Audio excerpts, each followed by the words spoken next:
Class இப்ப இருக்குன்னு சொன்னீங்கல்ல, அதனால ஆமாமா. கேட்டேன். இருக்கு, இருக்கு. கூப்பிட்டாச்சு. கூப்பிட்டாச்சு பாருங்க. மணி ஒண்ணு வந்துட்டாங்க பாருங்க. வணக்கம் ஐயா. வணக்கம் ஐயா. வணக்கம், வணக்கம். இருங்க. வணக்கம், வணக்கம். எப்பொருள் யார் யார் கேட்கணும் அப்பொருள் மெய்ப்பொருள் காண்பது. பாரு, காலையில இருந்து இவ்வளவுதான் சாப்பிட்டிருக்கேன். ஒரே ஒரு பையாக்கா.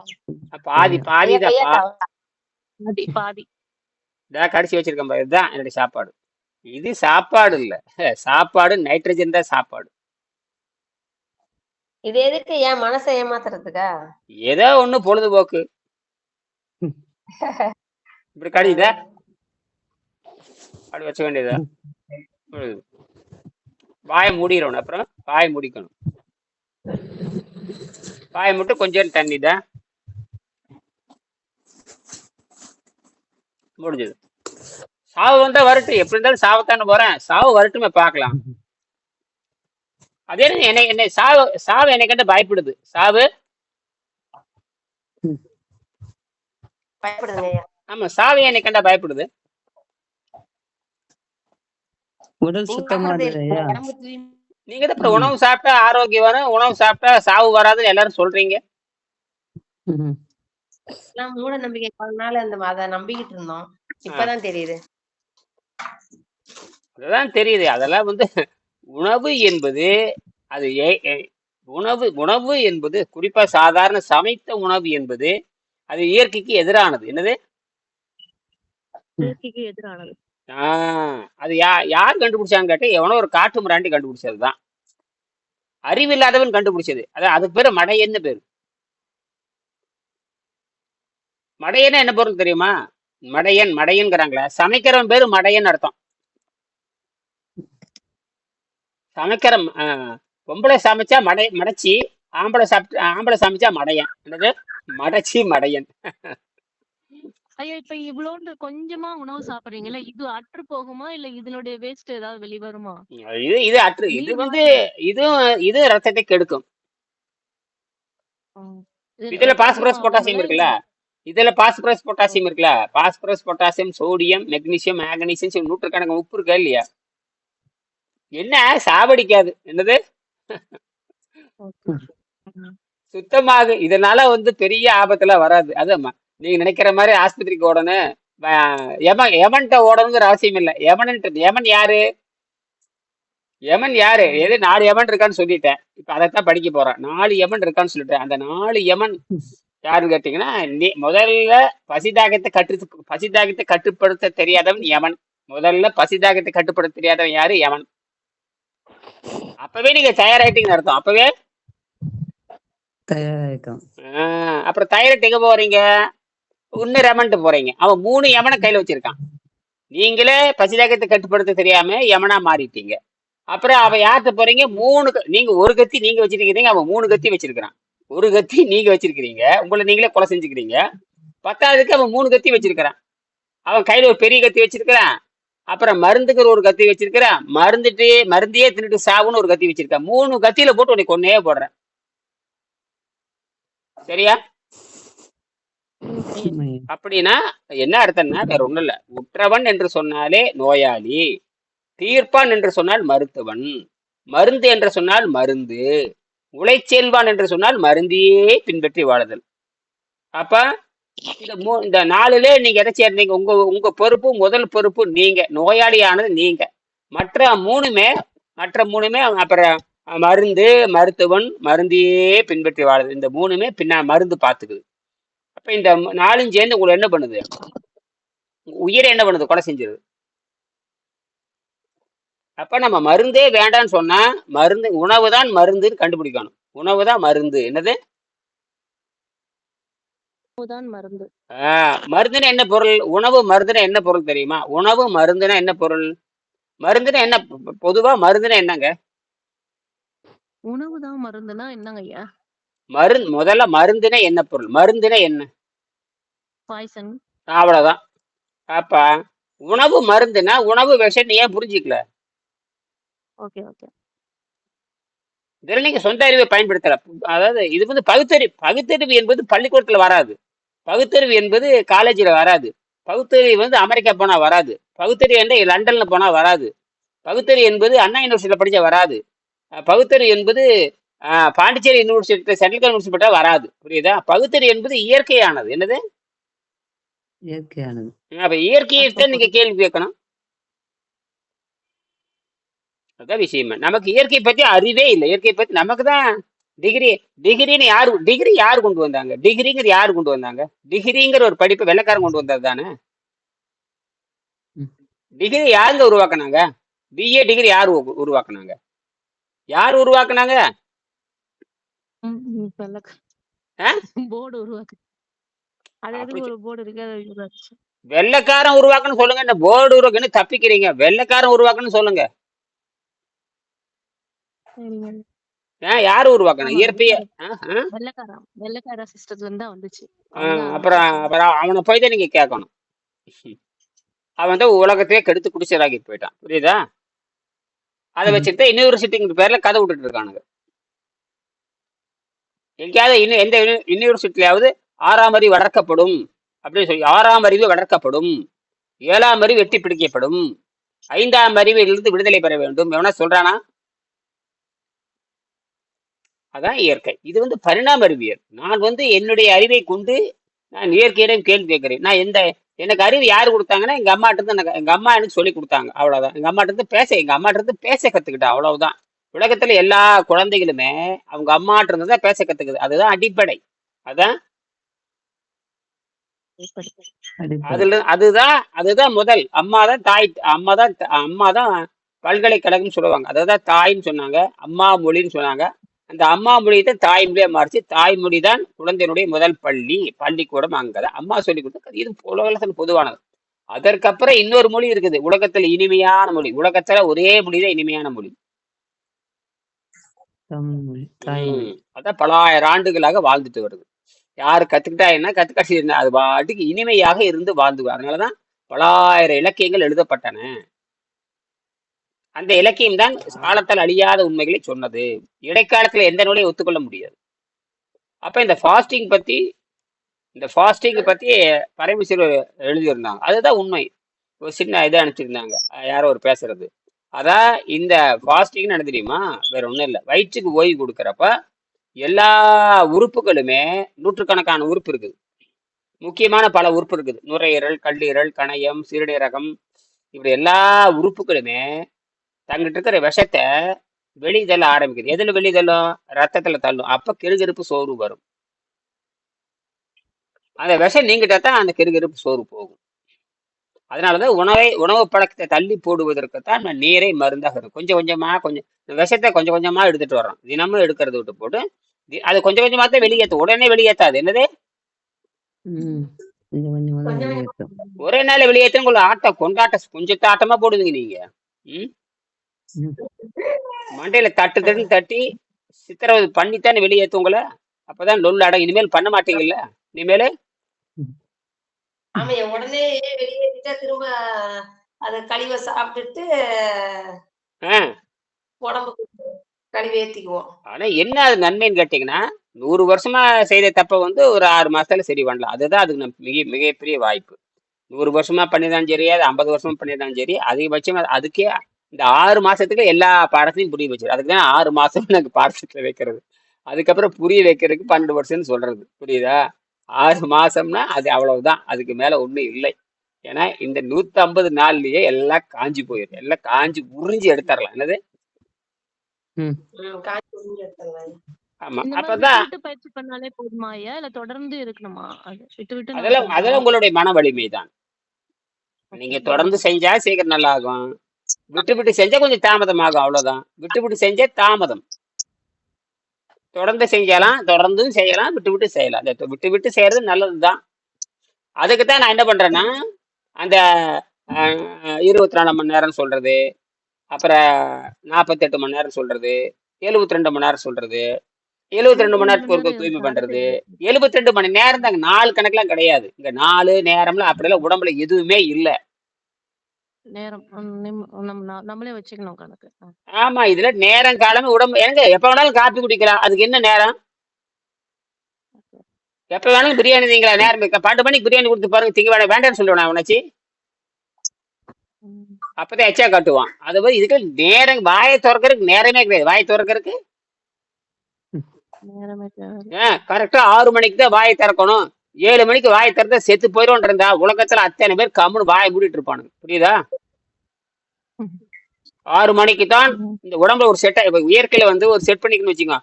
6 மணிக்கு தான் ஏதாவது போட வேண்டும் என்று சொன்னால் அத்தனை பேர் வாய் மூடிட்டு இருப்பான். 6 மணிக்கு மேல போட்டா செத்து போயிருவேன்னு உடம்புல ஒரு கால் இருக்குன்னு வச்சுக்கோங்க. உடம்புல கரெக்டா 6 மணி 6 மணிக்கு வாயை திறக்கணும். உடம்புல ஏதாவது ஒரு கிளாக் போட்டு டிசைன் பண்ணி என்ன லாக் இன் லாக் அவுட் மாதிரி உள்ள போட்டு வச்சிருச்சுன்னு வச்சுக்கோங்க. அப்போ கரெக்டா 6 மணிக்கு சாப்பிடலையே அவனை 7 மணிக்கு சாப்பிட்டா செத்தடான்னு ஒரு டிசைன் இருந்ததுன்னா எல்லாரும் உயிரோடய இருந்திருப்பானுங்க. எல்லாரும் எப்படி சாப்பிடவே மாட்டோம். எல்லாம் இது வரைக்கும் எல்லாம் பிறந்தவங்களும் உயிரோட தான் இருப்பான். இயற்கை தெளிவா தான் என்ன பண்ணுது, மக்கள் எல்லாத்தையும் சாவடிக்கிறதுக்காகவே கண்டபடி கண்ட நேரத்தில் தின்றாங்க. அதாவது இந்த ஒரு லாக்இன் லாக் அவுட் உடம்புல கிடையாது. லாக்இன் லாக் அவுட் உடம்பே கிடையாது. ம். அதனாலதான் 24 நேரம் சாப்பாடு போட்டு பாருங்க திருட்டு தான் இருப்பான். ஓசி சாப்பாடுன்னு போட்டுன்னு பார்க்கலாம். இப்ப அந்த ஏதாவது மடத்துல எல்லாம் ஓசி சாப்பாடு போடல, எப்ப பாரு சமையல் பண்ணி தின்னுக்கிட்டே இருக்கானுங்க. லட்சக்கணக்கில் தின்னுட்டு தான் இருக்கானுங்க. லட்சக்கணக்கில் நேரம் பகலும் இல்லாம தின்னுட்டே இருக்கானுங்க. 24 மணி நேரம் தின்னுட்டே இருக்கிறான். சரி, இன்னொன்னு சொல்லுவாங்க, கண்டதை திண்டவன் குண்டன் ஆவான். கண்டதை திண்டவன் ஆமா எல்லாம் ஏன் எல்லாம் குண்டு குண்டா இருக்குன்னா கண்டதை திருட்டே இருக்கிறீங்க, குண்டு குண்டா ஆயிடுறீங்க. கரெக்டா தானே?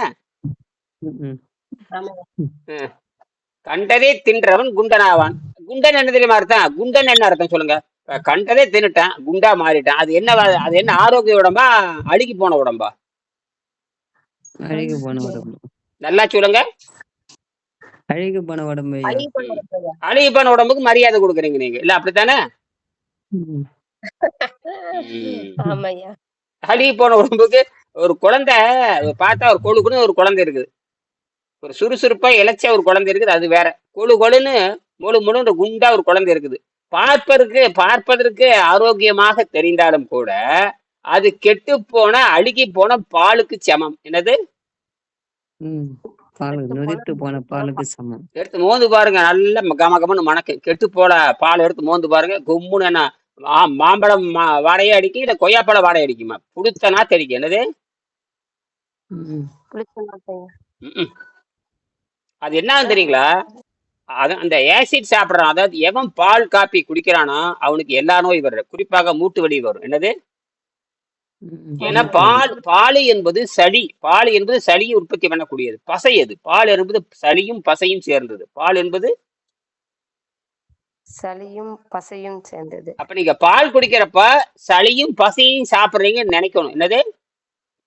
ஐயா தயிர் மோர் எல்லாமே அப்படிதானே ஐயா? தயிர் இங்க வானத்துல இருந்து வருதான்னு கேக்குறேன். பால் இருக்குதா ஐயா? அப்புறம் என்ன? அத சைவத்துல வேற சேர்த்திட்டீங்க. எதுல சேர்த்திட்டீங்க? சைவத்துல சேர்த்தியாச்சு. பால் சைவத்துல சேர்த்தியாச்சு. நெய் சைவத்துல சேர்த்தியாச்சு. அப்புறம் ஆட்டுக்கறி இப்ப சைவத்துல சேர்த்திட்டாங்க. ஆட்டுக்கறியும் சைவத்துல சேர்த்துட்டாங்க.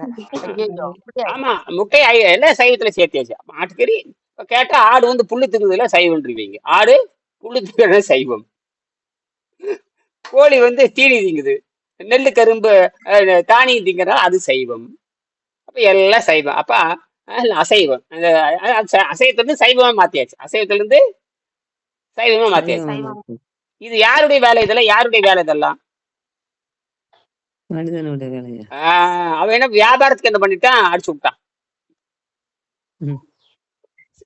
இன்னைக்கும் பாத்தீங்கன்னா ஆபரேஷன் தியேட்டர்லயே சிகரெட் குடிக்கிற டாக்டருக்கு 150 பேர் இருக்கானுங்க. என்னது?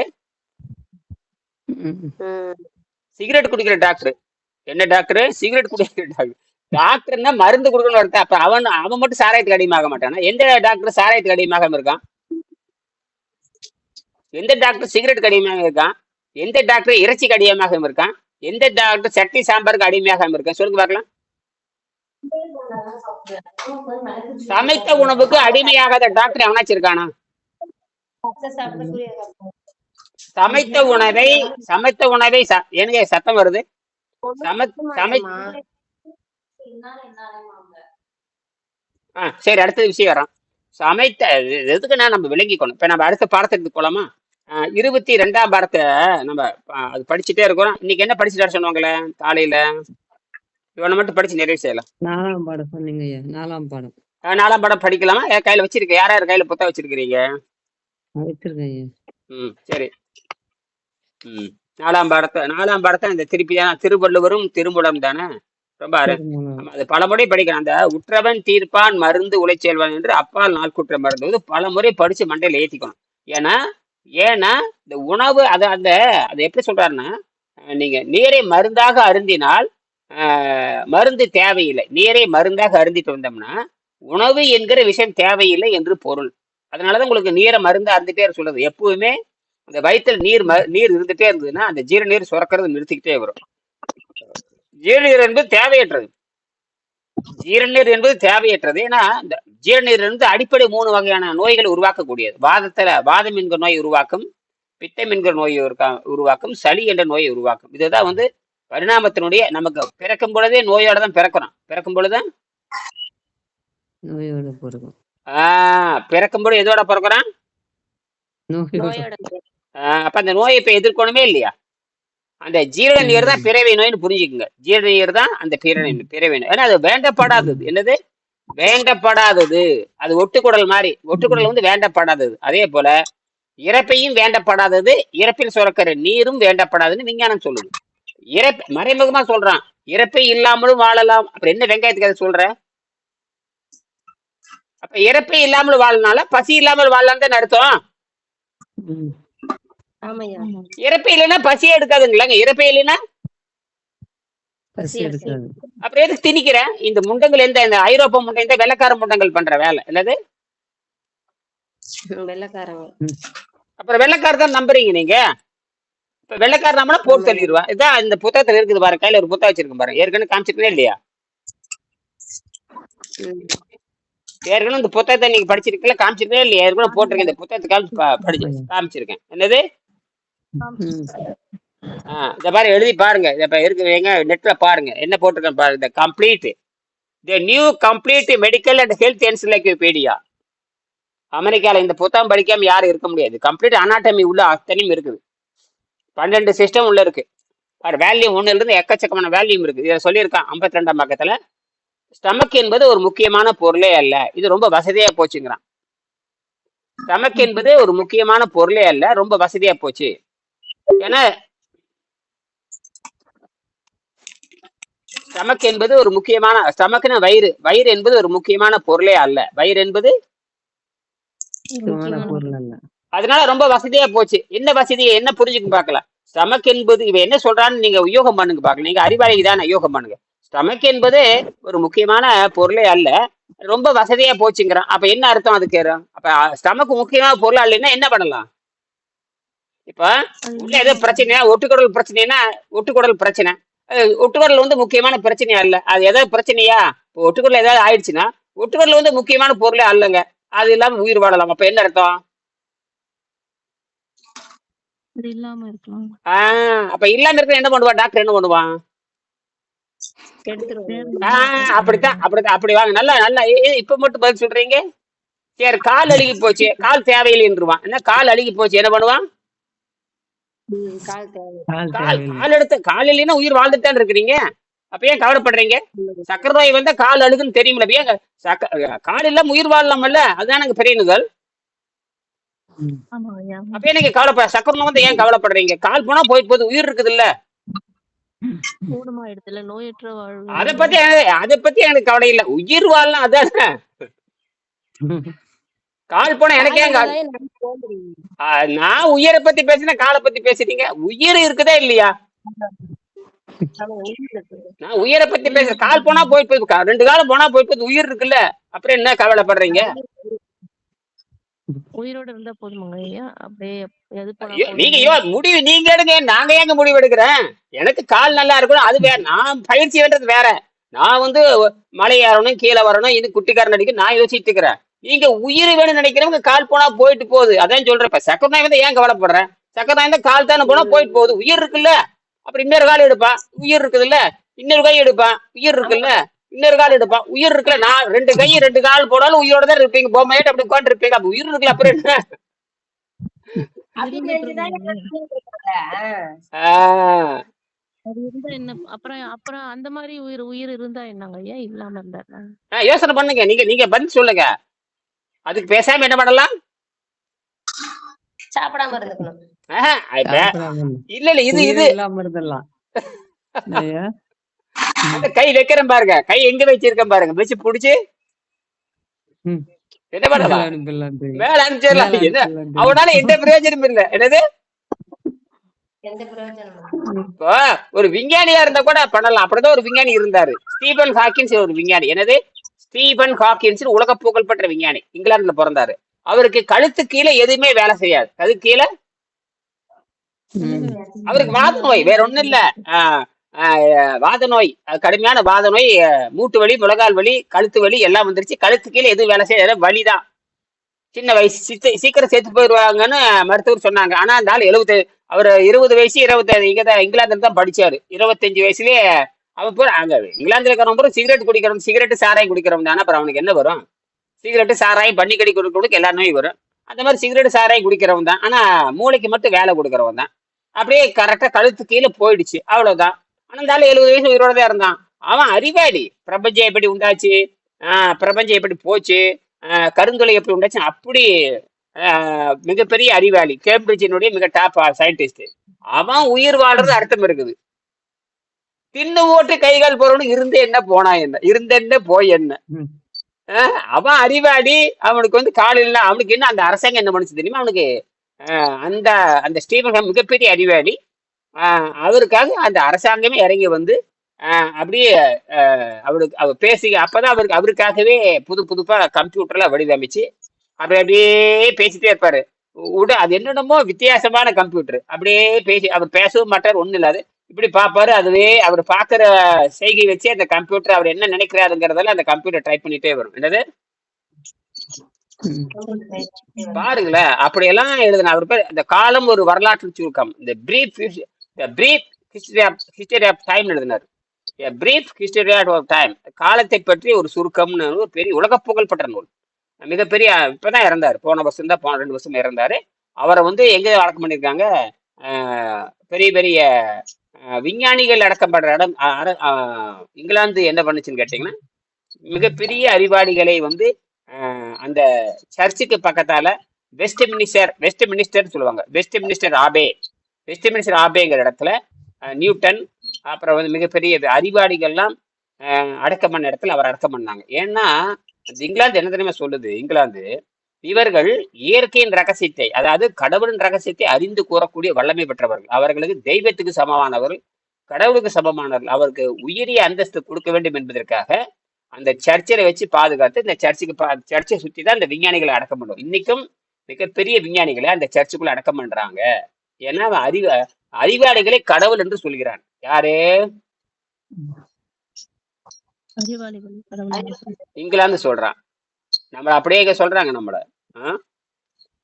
நம்ம வந்து யோக மார்க்கம்னு சொன்னா ஓடி போயிடுறானுங்க. அப்புறம் இவனுங்களை என்ன பண்றது? என்னது யோக மார்க்கம் என்பது பரிணாம அறிவியலுங்க. இந்த பரிணாமம் இது யாருக்குமே புரியாது. இப்ப நான் சொல்றது எவனுக்கும் புரியாது. குடல் எதுக்கடா விளக்குறேன்னு கேட்பான். சொல்லி பாருங்க, குடல் எதுக்கடா விளக்குறீங்க? பல்லு விளக்கிற முண்டை அப்புறம் குடல் விளக்க வேணும் நீங்க கேட்க. பல்லு விளக்கிற முண்டை குடல் விளக்கணும்னு சொல்ல தெரியாதா? சொல்ல தெரியுது இல்ல. சொல்ல பல்லு எதுக்கு விளக்குறீங்க? இப்ப பல்லு நல்ல நேற்று வரைக்கும் நல்லா தான் தின்னீங்க. இது காலில் நல்லது தின்னா வாய் மனம் தான் அடிக்கணும். நல்லது தின்னா வாய் மனம் அடிக்கணும். ஏன் நாத்தம் அடிக்குது?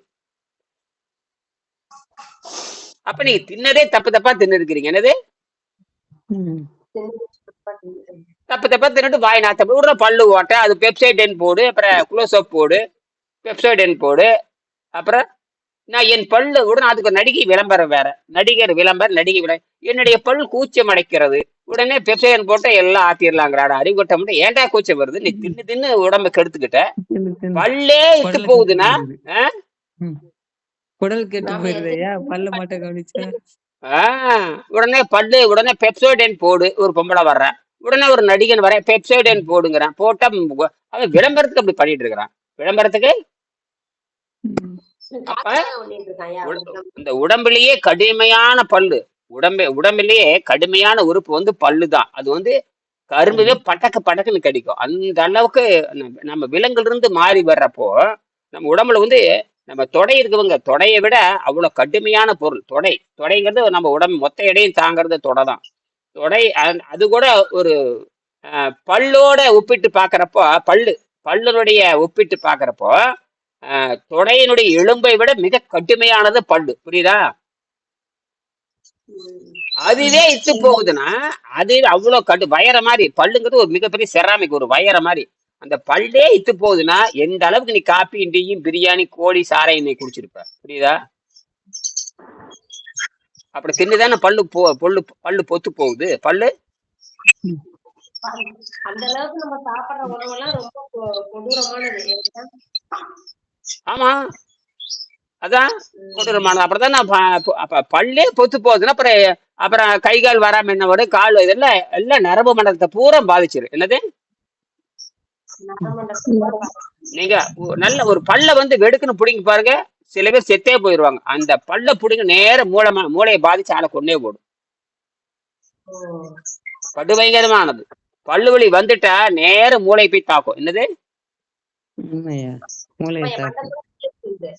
பல்லு வலி வந்து பாருங்க தெரியும். அவன் படாதப்ப மரண வலி.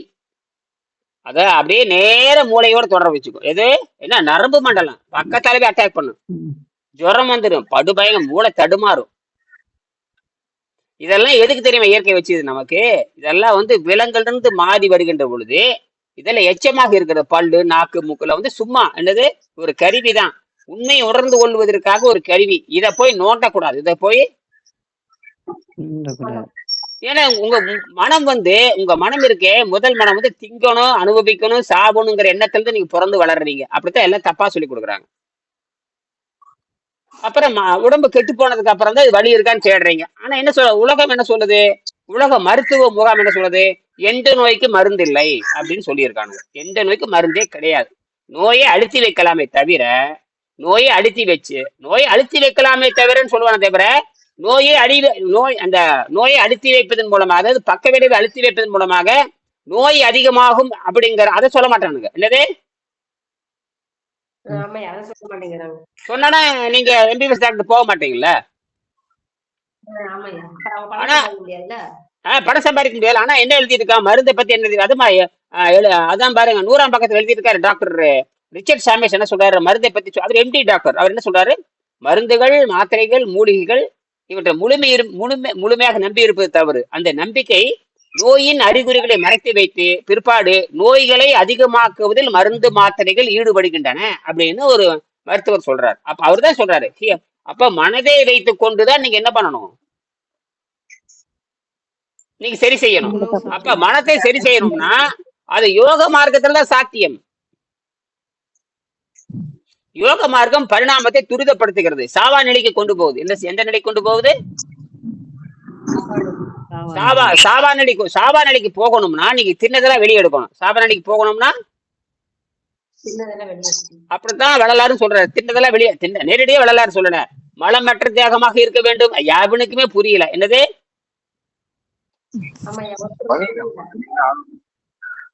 யாருங்க?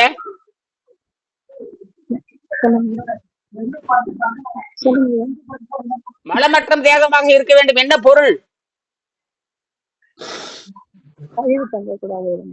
அப்படின்னு அவர் நேரடியே சொல்லவே இல்லை. யாரு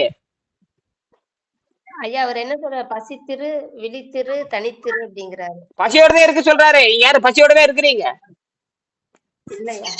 அப்புறம் போட்டு நெப்பிட்டே இருந்த அப்புறம் வயிற்றுல மலம் உண்டாகாம இறப்பையில வர என்ன டாக்டர் அர்னால்டு என்ன சொல்றாருன்னா, இந்த மாதிரி சாதாரண உணவு திங்கிறவன் கீரை காய்கறி உணவு கிடையாது. திருப்பி சொல்றேன், கீரை காய்கறி உணவு கிடையாது. அது ஒரு சீவக்கட்டைன்னு சொல்லியாச்சு. என்னது, இதை விட கேவலமா எதாவது சொல்லணுமா? வேற எதாவது சொல்லுங்க. சீவக்கட்டைன்னு சொல்லியாச்சு. முண்டு கொட்டை சீவக்கட்டைன்னு சொல்லியாச்சு. வேற ஏதாவது சொல்லணுமா? பிறைநுதல் பிறைநுதல் கவனிக்கிறீங்களா? எனக்கு கேக்குது. அதாவது கீரையும் காயும் வந்து ஒரு ம். துடுப்பக்கட்டைன்னு சொல்லுங்க. இதை விட வேற ஏதாவது வார்த்தை போடணுமான்னு கேக்குறேன். அது சரியான அப்படித்தான் சொல்லி புரிய வைக்க முடியும். ஏன்னா இந்த கிளீனிங் மெட்டீரியல் அவரே சொல்றாரு, இதெல்லாம் கிளீனிங் மெட்டீரியல் சொல்றாரு. கிளீனிங் மெட்டீரியல் என்ன அர்த்தம்? தமிழ்ல துடப்பக்கட்டின்னு அர்த்தம். என்னது? வேற என்ன சொல்லட்டும்ங்கிறேன், வேற ஏதாவது சொல்லணுமான்னு கேக்குறேன்.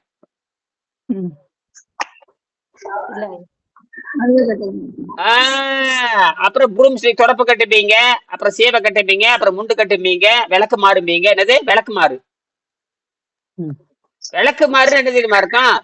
அந்த தூய்மை பொருள் அர்த்தம். விளக்கு மாறுனா தூய்மை செய்கின்ற ஒரு பொருள். அதான் அது நார்ல தான் செய்யணும். குச்சி குச்சியா இருக்க நார்ல தான் செய்யணும். நாறு தான் வந்து சுத்தப்படுத்தும். நாறு தான் உள்ளே இருக்கிற சளியையும், உள்ளே இருக்கிற அதிகப்படியான கொழுப்பையும், அதிகப்படியான சளியையும், உள்ளே இருக்கிற நச்சு பொருளை இழுத்துட்டு வர்றது வந்து சிறப்பானது கீரையும் காயும். அவ்வளவுதான். பழம் எப்ப பழங்கிற பேச்சுக்கே இடமில்லை. பழம் யாரு சாப்பிடணும்? அது தூய்மையானவன் தான் சாப்பிடணும். அது எதுக்கு சாப்பிடணும்? சாப்பிட்டு வாழ்றது கிடையாது. காயை தின்னுட்டு வாழ்றது போறது இல்ல, கீரை தின்னுட்டு வாழ போறது இல்ல, அதே மாதிரி பழம் தின்னுட்டு வாழ போறது இல்ல. அதை சுத்தப்படுத்துவதற்காக மட்டும் பயன்படுத்துறது. எது? திருப்பி சொல்லுங்க. எதுக்காக கீரை சாப்பிடுறது? சுத்தப்படுத்துறப்ப வீட்டை கூட்டிட்டு சீவக்கட்டை வெளியே வச்சிடுறீங்க. சீவக்கட்டைய வெளியே வச்சிடும். என்ன சீவக்கட்டை பக்கத்தால வச்சு படுத்து தூங்கிட்டு இருப்பீங்கன்னு கேக்குறேன். ஏன்னா குப்பையை கூட்டி வெளியே அள்ளி சுத்துறதுக்கு மட்டும் சீவக்கட்டை பயன்படுத்துவோம். அதோட அதுக்கு மரியாதை. அதான் அப்படின்னா கீரை என்பது காய் என்பது சுத்தப்படுத்திட்டு வெளியே போட்டணும். அதுக்கப்புறம் அழுக்கானத்தான் எடுக்கணும். அழுக்கானத்தான் எடுக்கணும். அப்ப ரெண்டு வருது. அப்ப தண்ணீரும் அழுக்கை எடுக்கும். கீரை தண்ணீர் வந்து என்ன பண்ண தெரியுமா? தண்ணீர் வந்து ரத்தத்தையும் குடலையும் சுத்தம் பண்ணும். கீரை குடலை மட்டும்தான் சுத்தப்படுத்தும். நல்லா புரிஞ்சுக்குங்க.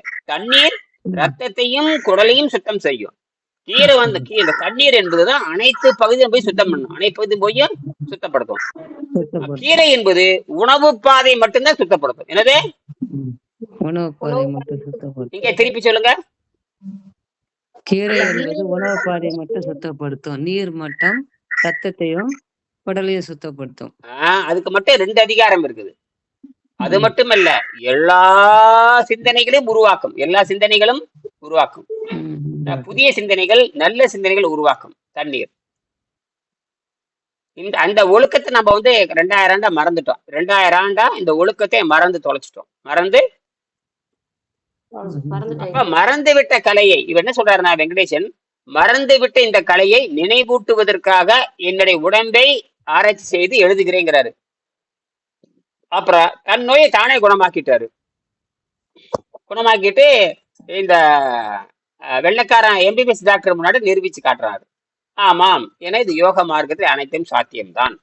யோக மார்க்கத்தில் அனைத்தும் சாத்தியம்தான். இப்ப உங்களுக்கு பசி அடக்கிறதுக்கு மூச்சை இப்படி இருத்தா, மூச்சை முடிஞ்ச அளவுக்கு இழுத்து நிறுத்தீங்கன்னா பசி நிற்கும். தண்ணீரை மருந்து மாதிரி குடிச்சா பசி நிற்கும். ஒரு நெல்லிக்காயை தின்னாலும் பசி நிற்கும். நீங்க என்ன பண்றீங்க? சமைச்சு வச்சது வீணா போயிடும். நாளைக்கு சமைக்கிறதுக்கு இன்னைக்கு வாங்கிக்கிறது, அடுத்த வாரம் சமைக்கிறதுக்கு இன்னைக்கே வாங்கிக்கிறது. இப்படி எல்லாம் நீங்க மனசுல கற்பனை பண்ணி வச்சுக்கிறீங்க. கற்பனை பண்ணி என்னமா அந்த சோறும் சாறுதான் உங்களை காப்பாத்துற மாதிரியும். அப்ப வெளியே இருக்கிற பஞ்சபூத ஆட்டுறதுக்கு வேலையே இல்லை. என்னது? இயற்கை ஆற்றலுக்கு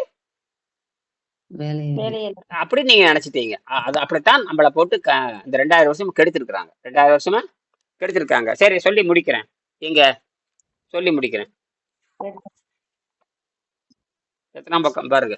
இங்க வந்து சரி,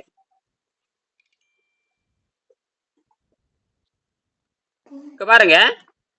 உடலில் உள்ள பழைய மருந்துகளை சைடு எஃபெக்ட் பக்க விளைவுகளினால் புதிய நோய்களை உண்டாக்குகின்றன. அதாவது இங்க பாருங்க, உடலில் உள்ள பழைய மருந்துகள், உடல்ல இருக்கிற பழைய ஏற்கனவே சாப்பிட்டுருப்பீங்க இல்லையா? அது என்ன பண்ணுதுன்னா, உடலில் உள்ள பழைய மருந்துகள் எத்தனாம் பக்கம்? 67. பழைய மருந்துகள் சைடு எஃபெக்ட், அதாவது பக்க விளைவுகளால் அதிக நோய்களை, அதாவது இந்த பக்க விளைவு என்ன பண்ணும்னா, இதுக்கு மருந்து சாப்பிட்றீங்க. இதைத்தான் டாக்டர் ரிச்சர்ட் சாமிஸ் வந்து 100ஆம் பக்கத்துல சொல்றது நான் புத்தகத்துல போட்டிருக்கோம். உடல் உள்ள பழைய மருந்துகள், அதாவது ஓல்டு உள்ள இருக்கிறது வரை தங்கி, அதுதான் என்ன பண்ணும்? அது என்ன பண்ணும்? சைடு எஃபெக்ட் உருவாக்கும். சைடு எஃபெக்ட் தெரியுமா? புது புது நோய்களை உண்டாக்கும். விளைவுகளினால் புதிய நோய்களை உண்டாக்குகின்றன. இது எல்லா வகை மருந்துகளுக்கும் பொருந்தும். என்னது? எல்லா வகை எல்லா மருந்துகளுக்கும் மருந்துகளும் பொருந்தும். இது யாரும் தப்பிக்க பொருந்தும். ட்ரக் என்ற ஆங்கில பாருங்க, ட்ரக் என்ற ஆங்கில வார்த்தைக்கு நேரடி பொருள் விஷம் என்பதாகும். உடலில் உள்ள ஒரு மருந்தை மற்றொரு மருந்தால் வெளியே எடுக்க முடியாது. அதாவது உடல் இருக்கிற விஷத்தை இன்னொரு விஷத்தால் வெளியே எடுக்க முடியாது. உடல் இருக்கிற விஷத்தை வெளியே இன்னொரு எடுக்க விஷயம் முடியாது. தெரியாது. அழுக்கை எடுக்க முடியுமா? அப்ப அழுக்கு ஆகி போச்சு, அழுக்க வச்சு எடுக்க முடியுங்களா? ம்ஹும். ரொம்ப தாய் அழுக்காகும். அப்படி புரிஞ்சுக்கங்க. அப்ப உள்ளே இருக்கிற மருந்து எப்படி எடுக்க முடியும்? அப்ப மருந்தை செலுத்தாத, விஷத்தை செலுத்தாத ஒரே ஒரு திரவம் தூய்மையான ஆற்று நீர் தான். அது ஆற்று நீர் அல்லது மழை நீர், இது ரெண்டு தான் தகுதி உடையது. ஆற்று நீர் அல்லது முதல்ல அருவி நீர் தான். வானத்திலிருந்து உளுந்து அருவியில வருது பாரு, அதுதான் உண்மையான நீர். அது ஓடுது பாருங்க, அது ஓடுறது ஆறுன்னு அர்த்தம். ஓடுறது ஆறு, அந்த நீர் தான் வான் நீர். அதுதான், அந்த நீர் தான் நமக்கு தேவை. சரியா? அதுதான் இப்ப நான் வந்து ஒரு ஏதோ ஒன்று இளநீர் சாப்பிட்றேன்னு வச்சுக்கங்க, அது நீர் கிடையாது, அது தண்ணி சேர்த்து அதிகமா இருக்கிற உப்புக்கள் நிறைந்தது. என்னது?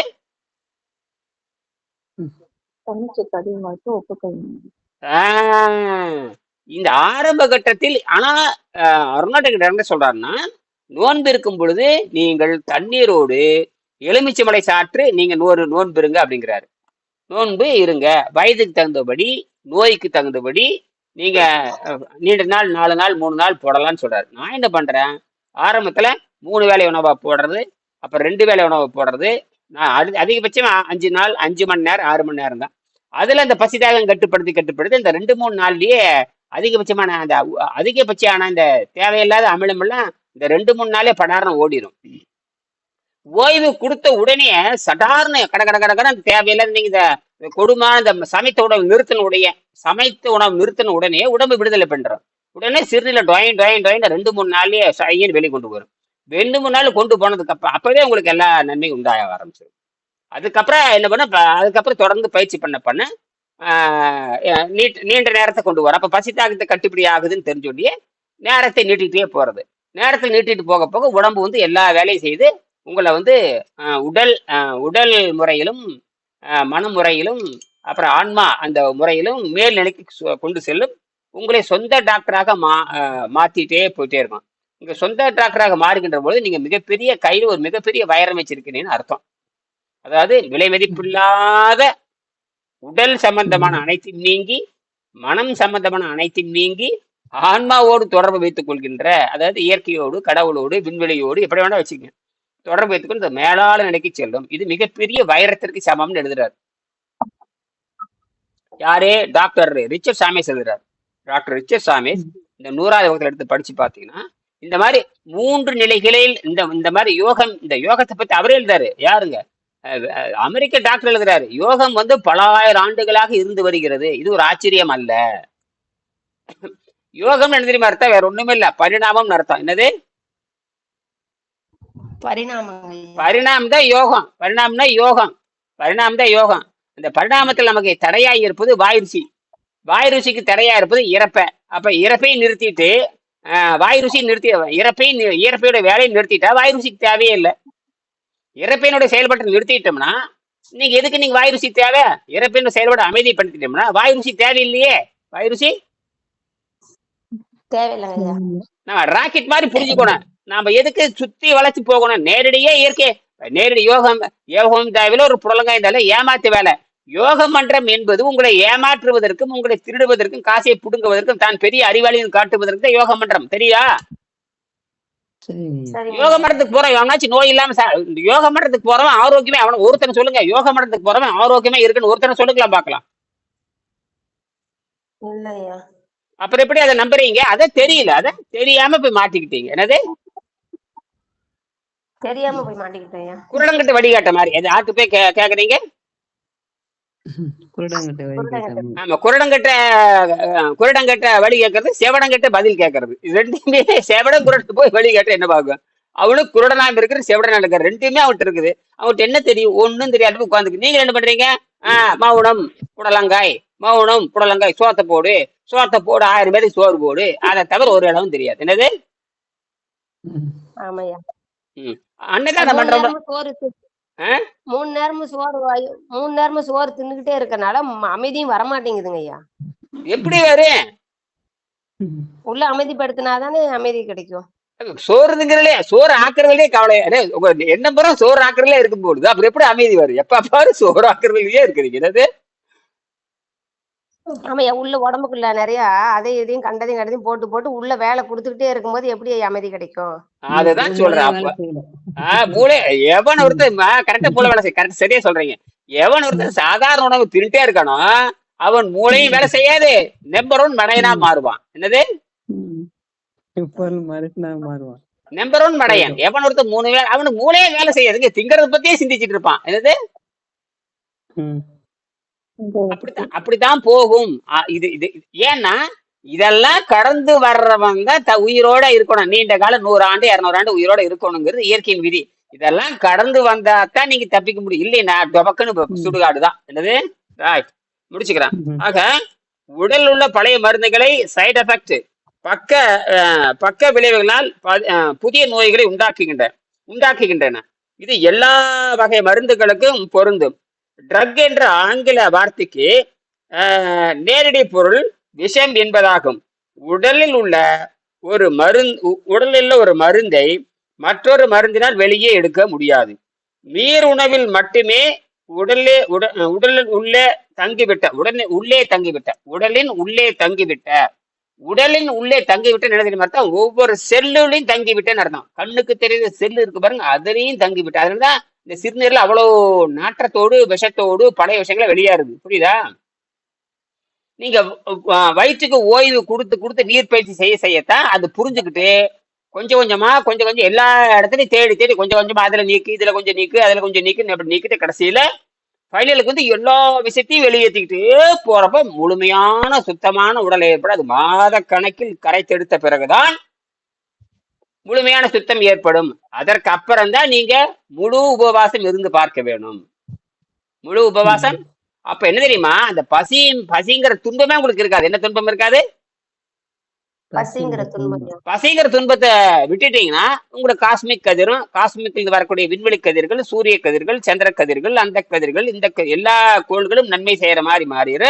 காத்துல இருக்கிற நைட்ரஜன் அதிகமா உள்ள போயிட்டு அது நேர செல்லுக்குள்ளேயே போந்துடும். நேரம் மூக்கு வழியே வாய் வழியே போகணும் அவசியம் இல்லை. நினைக்கிறான் மூக்கு வழியே போய் கிழிக்குது, வாய் வழியே போய் கரையுது, அதெல்லாம் நேர செல்லுக்குள்ளேயே போந்துடும். என்னது? பின்ன எப்படி போகும்? அதான் இப்ப வேர்வை வெளியில வர மாதிரி உள்ள போகும். அதேதான், அப்படித்தான் உறிஞ்சி. பின் எப்படி எல்லாமே உறிஞ்சிக்கும். எல்லாமே சுடுதல்ல கை வச்சா உடம்பு உறிஞ்சுதா இல்லையா? சுடுதல்ல கை வச்சா உடம்பு உறிஞ்சுதா இல்லையா? எதை உறிஞ்சுது? உடம்பு உறிஞ்சுது. எதை உறிஞ்சு? சுடுதல் இருந்து எதை எடுத்துக்குது? அது சூடையா. குளிர்ச்சியில கை வச்சா எதை உறிஞ்சுக்குது? அப்ப இதெல்லாம் உரியறப்ப எதையும் உரிய, அப்ப எல்லாமே உரியுதுல்ல. இதெல்லாம் தெரியுதே தெரியலையா? இதெல்லாம் சாதாரண விஷயம் தானே. இதெல்லாம் சாதாரண விஷயம். இவ்வளவு நாள் தெரியல. சூரியன்ல போனா உடம்பு சூடாகுது, உறிஞ்சுதா இல்லையா? இப்ப என்ன சொல்றான், சூரியன்ல இருந்து வருகின்ற வைட்டமின் டி உறிஞ்சிக்கிறதா? உறிஞ்சி எங்க போகுது? வாய்க்கு போகுதா, வயிற்றுக்கு போகுதா? சொல்லுங்க. சூரியன்ல இருந்து வைட்டமின் டி வருதுன்னு கதை விடுறானுங்க. சரி, வைட்டமின் டியே வருது. நான் கேக்குறேன், நேர வயிற்றுக்குள்ள போகுதான்னு கேக்குறேன். இல்ல மூக்குள்ள போகுதா? உடம்புக்குள்ள போகுதா? கேக்குற உங்களை கேக்குற சொல்லுங்க. ஐயா தெரியல ஐயா. எப்படி போகும் நீங்க சொல்லுங்க. எப்படி போகும்? பிரேதல் எப்படி பிரேதல் வைட்டமின் டி வருதுங்கிறேன். அது எப்படி உள்ள வைட்டமின் டி படுதுங்கிறேன். இது வயிற்று வழியா போகுமா, மூக்கு வழியா போகுமா, எது வழியா உள்ள போதும்? கண்ணு வழியாவா?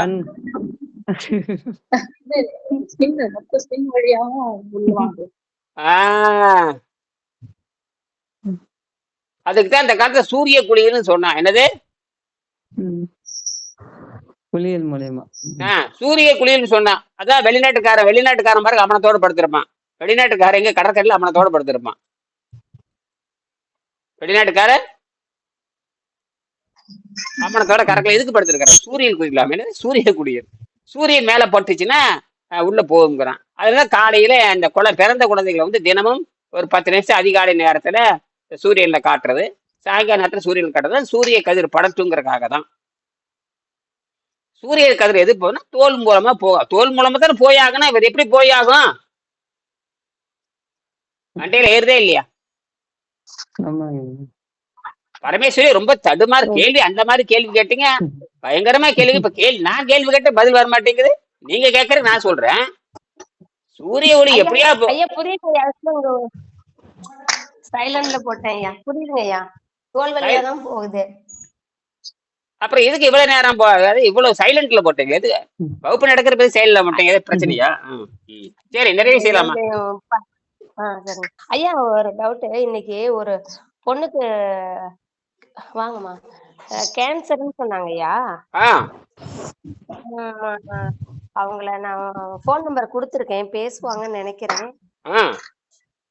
என்ன என்ன ஆகாரம் திங்கிறாங்க அவங்க? சைவ பழக்கமா அசைவ பழக்கமா? அசைவம் திங்கிறவங்களா சைவம் திங்கிறவங்களா? அவங்க அசைவத்தை நிறுத்தி 2 வருஷம் ஆகுதாங்க ஐயா. ரொம்ப ஏழ்மையான குடும்பம், எஸ்சி. இப்ப 7 ஊசி போடணும்னாங்களாம். ஒரு ஊசிக்கு வந்து 57,000 கேக்குறாங்களாம் ஐயா. ஆனா சரியாகாது, மரணம் தான் சொல்லிட்டாங்களாம். அவங்க இந்த போன்ல இன்ஸ்டாகிராம் மூலியமா ஏதோ போட்டு ஒரு 57,000 வசூலாட்டாங்க ஐயா. அந்த பணத்தை வச்சு ஒரு இன்ஜெக்ஷன் போட்டாங்க அப்படின்னு சொன்னாங்க. இந்த ஊருக்குள்ள தினக்கல்வி மூலமா நான் கேக்குறேன். 57,000 கொடுத்தாலும் நோய் நல்லா. இப்ப எதுக்கு போடணும்? அதான் அதனாலதான் டாக்டர் என்ன சொன்னாங்கன்னு, காப்பாத்த முடியாதுன்னு சொல்லிட்டாங்கன்னு சொன்னாங்க. சரி, நான் போன் நம்பர் தரேன், நீங்க ஐயா கிட்ட பேசுங்க, அது கண்டிப்பா சரியாயிரும். ஒரு பொண்ணுக்கு 3 வயசு, ஒரு பொண்ணு 3வது படிக்குதான், ஒரு பொண்ணு 3 வயசு 5 வயசுன்னு ஏதோ சொன்னாங்க ஐயா. போன் நம்பர் அவங்க மாமியார்ட்ட கொடுத்துருக்கேன் உங்ககிட்ட பேச சொல்லி. அதாவது பாஸ்டிங், அதாவது உண்ணா நோன்பு போட்டா புற்றுநோய் நல்லாதுன்னு நோபல் பரிசு அந்த அறிவு கட்ட டாக்டர் என்ன சொல்லியிருப்போம்னா, டாக்டர் ரிச்சர்ட் டாக்டர், அவர் பேர் ஓசிமி, ஜப்பான் டாக்டர். அவர் தான் சொன்னாரு, நீங்க 16 மணி நேரம் நோன்பு இருந்து உணவு சாப்பிடுங்கன்னு அவர் சொல்லியிருக்காரு. அதை சொல்ல வேணும்ல அந்த டாக்டர். அவன் பணத்தை 57,000 புடுங்கறதுக்கு அந்த பொம்பளை தலைமையில கட்டி விட்டான். சொல்லிட்டு நீ செத்துதான் போவேன்னு சொல்றான். அது என்ன மயிறு கடை அந்த பணத்தை வாங்குறீங்க? என்னது 57,000 வாங்கிட்டான். அப்புறம் செத்தும் போவேன்னு சொன்னா என்ன அர்த்தம்னு கேக்குறேன். அந்த மாதிரி 7 தடவை ஓடணுமாமா. என்னது பஞ்சாயத்து அந்த திடைக்கல்வி மூலியமா ஊருக்குள்ள குப்பை வாங்க வருவாங்க இல்லையா, அவங்க ரொம்ப ஏழ்மையான குடும்பம். அதெல்லாம் விடுங்க. அது ஏழ்மையா இருந்தானே பணக்காரன். ஏன்னா ஆகாரம் திங்கிறவன் பணக்காரங்க. ஆகாரம் திங்கிறவன் 3 வேளை ஆகாரம் தின்னுதா இல்லையா? 3 வேளை ஆகாரம் திங்கிற பொம்பளை தானே அது. அப்ப அவ பணக்காரி. இடியாப்பம் முடிஞ்சு கொடுத்துட்டு இருக்காங்க. அதுதாங்க அதான் பணக்காரி நல்லா திங்கிறாள். அப்புறம் என்ன, சாக வேண்டியதுதான். திங்கிறவங்க சத்து தாங்க தீரணும். திங்கிறவங்க நம்மகிட்ட வந்தா மரநடிதான் உழுகு. நம்மகிட்ட வந்தா மரநடிதான். நீங்க தப்பிச்சாகணும். அது போனா போகுது. நீங்க தப்பிச்சாகணும். என்னது அதை காப்பாத்தினால என்ன பெருமை? எனக்கு ஒண்ணு வரப்பா. அதை காப்பாத்துறதுனால எனக்கு பெருமையும் கிடையாது, ஒண்ணும் கிடையாது. என்னது பெருமையும் கிடையாது, ஒண்ணும் கிடையாது. அது போனா போய்ப்போது, விட்டுத்தாளுங்க. அது போனா போய்ப்போது, விட்டுத்தாளுங்க. கடவுளுக்கே கவலை இல்லையாம நான் எதுக்கு கவலைப்படணும்? என்னது அத படைச்ச கடவுளுக்கே கவலை இல்லாத பொழுது நாங்க எங்க கவலைப்படணும்? நான் யாரையும் பத்தி கவலைப்பட மாட்டேன்.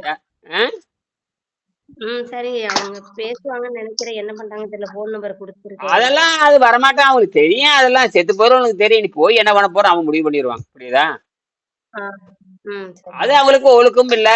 போறேன் இறைச்சி திங்கிற கூட்டம் தப்பிக்காது. என்னது 2 வருஷம் ஆகுதாங்க இறைச்சி நிறுத்தி 2 வருஷம் ஆயிடுச்சு. நாங்க இறைச்சி தின்னு 2 வருஷம் ஆச்சு. அது உள்ள இருக்கிற விஷயம் இருக்கும்ல, அது எப்ப எடுக்கிறது? இப்ப இடியாப்பம் தின்னுட்டு இருக்கிறாங்க. இடியாப்பம் தின்னா புற்றுநோய் நல்லாயிருமா? இடியாப்பம் யாரு திங்க சொன்னாங்க? புற்றுநோய்க்கு இடியாப்பம் திங்க சொல்லி யாரு சொன்னாங்க?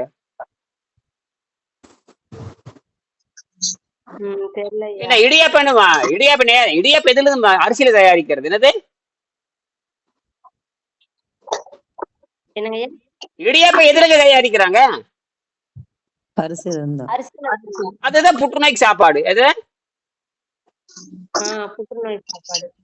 புற்றுநோய்க்கு சாப்பாடு போட்டுருக்காங்க. என்னது? புற்றுநோய்க்கு சாப்பாடு கொடுத்துட்டு இருக்காங்க. அந்த டாக்டர் முண்டை என்ன சொல்லியிருக்காங்க? அந்த டாக்டர் முண்டம் அரிசி நிறுத்துறா காய தின்றான்னு சொல்லியிருக்கணும். என்னது? அரிசி நிறுத்திட்டு காய தின்றான்னு சொல்லியிருக்கணும். அவங்களுக்கு தெரியல ஐயா. யாருக்கு தெரியல? டாக்டருக்கு. ஆமா, டாக்டருக்கு அறிவு இருந்தா தானே சொல்லுவான். அதனாலதான் நோய் குணமாக மாட்டேங்குது. 3 வேளை தின்றவனுக்கு இப்படிதான் சொன்ன, 3 வேளை தின்றவனுக்கு மூளை வேலை செய்யணும். டாக்டர் 3 வேளை தின்றப்ப மூளை எப்படி வேலை செய்யும் அவனுக்கு? ஆமாய்யா. சரி, நிறைவு செய்கிறேன். மறுபடியும் பேசுவோம். நன்றி ஐயா.